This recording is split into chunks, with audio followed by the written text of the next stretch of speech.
Imagine this. You're a powerful Black CEO and you walk into the bank expecting to make a simple withdrawal. But when they deny you, you drop the bombshell. I own this bank. What happens next will leave you speechless. The battle for power, respect, and control unfolds before your eyes, and trust me, you don't want to miss this. If you're part of the Black Visionaries family, smash that like button right now and hit subscribe because stories like this are just getting started. It was supposed to be just another ordinary day at the bank. The usual hum of activity filled the grand, imposing building. The marble floors, high ceilings, and polished wood paneling created an atmosphere that exuded wealth and tradition. People bustled around in the sleek, modern lounge area, a blend of old-world charm and contemporary luxury. Business deals were negotiated, papers signed, and accounts checked. But there was one woman who had walked into the bank that day, whose presence was anything but ordinary. Cassandra Johnson was a self-made CEO, someone who had risen from humble beginnings to become one of the most powerful figures in her industry. She had built her multi-million-dollar empire with her own hands, defying the odds and shattering glass ceilings in a world that had long been dominated by men. Her company had grown exponentially under her leadership, and now she was one of the wealthiest businesswomen in the world. Despite the immense success she had achieved, Cassandra had always kept a level head. She had never let her power or wealth define her. She had worked tirelessly to create a name for herself, a name that commanded respect. But on that fateful day, she would come face to face with an institution that seemed determined to make her prove that respect once again. The decision to visit the bank that day was simple. Cassandra needed to make a large withdrawal. She had an investment opportunity that required quick action. The amount she needed wasn't exorbitant for someone of her stature, but it wasn't the money that was important. It was the way she would be treated when asking for it. As she stepped into the bank's main lobby, she immediately felt the other customers following her. She was used to it by now. The whispers, the curious glances, the subtle nods of recognition. Cassandra had long ago come to terms with the fact that her presence often turned heads. But she had earned that attention. She had worked hard for it. With each step, her heels echoed through the grand lobby, the sound a reminder of her confidence and her years of success. Her gaze met that of Gregory, the bank manager, who was standing at the counter.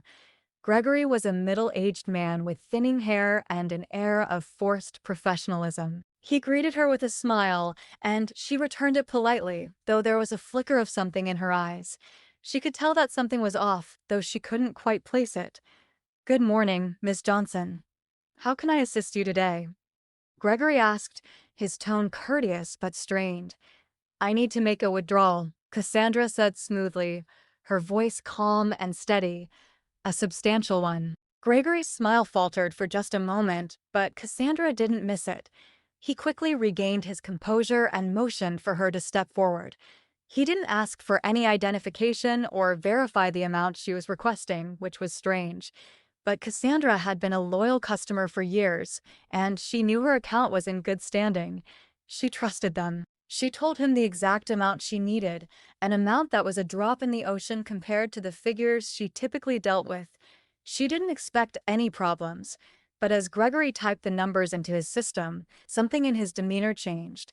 He grew visibly uneasy, and Cassandra noticed the way his hands trembled slightly. It wasn't something she would normally pick up on, but today she was more alert than usual. Minutes passed in silence as Gregory continued to tap on the keyboard, his eyes flickering nervously to the screen.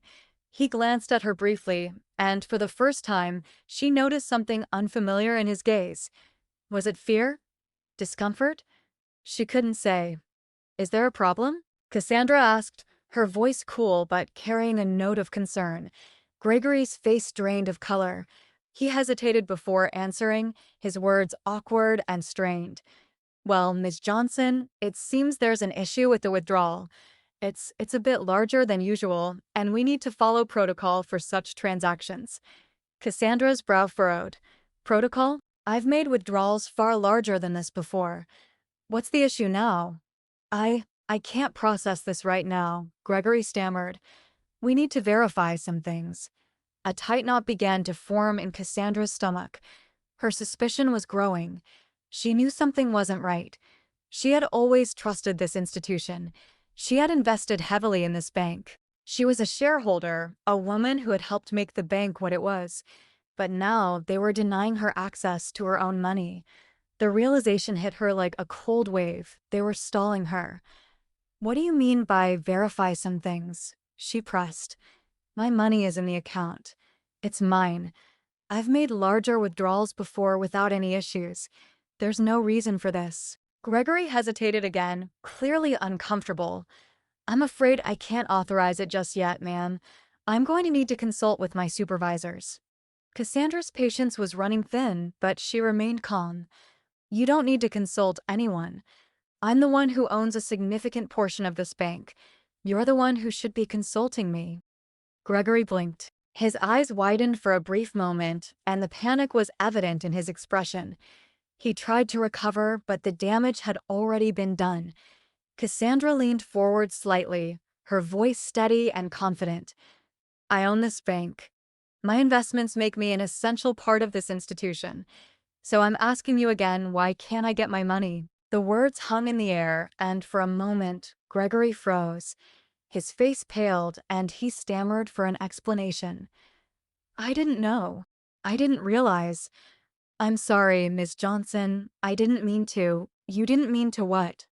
Cassandra did. "You didn't mean to treat me like a second-class customer.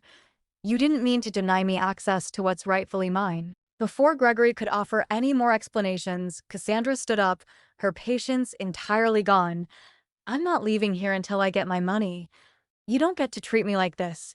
You don't get to refuse me access to what I've earned." Gregory was visibly sweating now, his hands trembling as he reached for his phone. "I'm going to have to get security," he muttered, more to himself than to her. Cassandra's gaze sharpened. "Go ahead.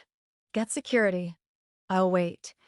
Moments later, two security guards arrived, their steps deliberate and heavy as they walked toward her. Cassandra didn't flinch. She knew exactly how this was going to play out. She had dealt with people trying to undermine her entire life. She had fought to get to the top, and she wasn't about to let some petty game of power from a man who was beneath her stop her now. "I own this bank," she repeated, her voice low and commanding. "You may not respect me, but I've earned everything I have. You don't get to treat me like this."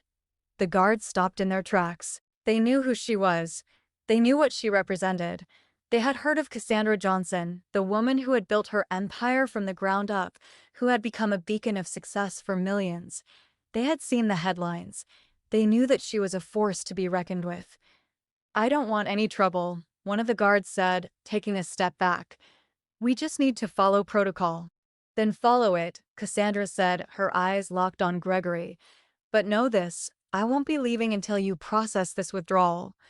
What followed was a tense standoff. The bank's higher-ups were called in, but they didn't expect what came next. Cassandra wasn't just some disgruntled customer. She wasn't just a woman asking for her money. She was a businesswoman who had created her empire from nothing. She had helped build the very bank that now dared to deny her. In the coming days, the true story behind the bank's actions would unfold. Cassandra's legal team dug deep, uncovering the truth about the power struggles within the bank. The institution's upper management had been working behind the scenes to undermine her control, despite her immense influence as a shareholder. The withdrawal denial was just the first attempt to strip her of her power. What followed was a legal battle that shook the very foundation of the banking world. Cassandra didn't back down. She filed lawsuits, demanded transparency, and eventually took full control of the bank. The executives who had tried to strip her of her position were removed, and she assumed leadership. The bank, once a symbol of the establishment, was now under her control. Under her guidance, the bank was restructured. It became a model of transparency, fairness, and empowerment. Cassandra's victory wasn't just about getting her money. It was about reclaiming her power. She had fought for everything she had, and now she had proven that when you own something, you own everything. If you're part of the Black Visionaries family, hit that like button right now and subscribe for more jaw-dropping stories like this one. Trust me, you don't want to miss what happens next.